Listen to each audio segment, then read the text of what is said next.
Welcome back. After the break, more bad news for Amarnath Yatris. The Amarnath Yatra has been stopped from both sides due to rain. However, as weather clears, it would be allowed via choppers. The main route would be examined and if not found slippery, only then pilgrims would be allowed here on.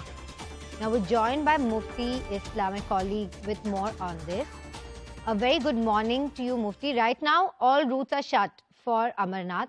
And if you want to go and if the weather clears up, then it will be allowed via the choppers. Now, are these choppers going to be provided free of cost, or now only those who can afford them can complete the yatra?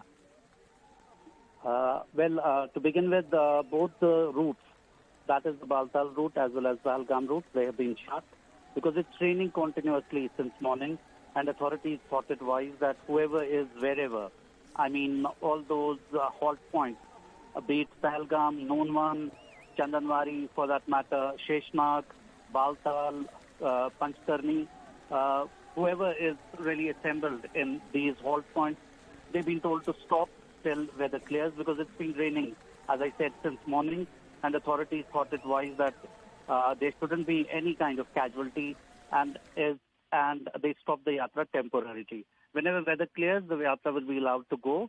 But meanwhile, what the authorities have done, people who can afford, they can take the choppers because the weather doesn't remain static. It changes every second 10 minutes. So they've said that, in fact, when weather clears on the route, they're going to examine that the route should not be slippery because we're talking about treks, the hilly trek.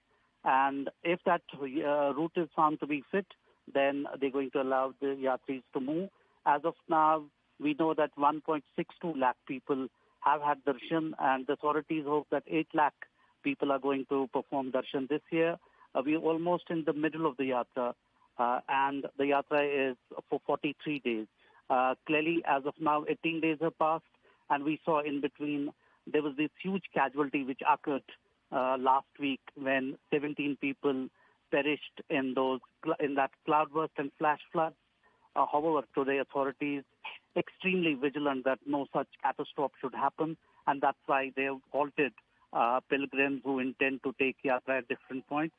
As I said, once the weather clears up, they're going to allow the yatris to proceed. But clearly, they will take all the precautions to tell them to move ahead. All right, Mufti, we'll leave it at that. Faith makes people move mountains and climb mountains. Moving on to a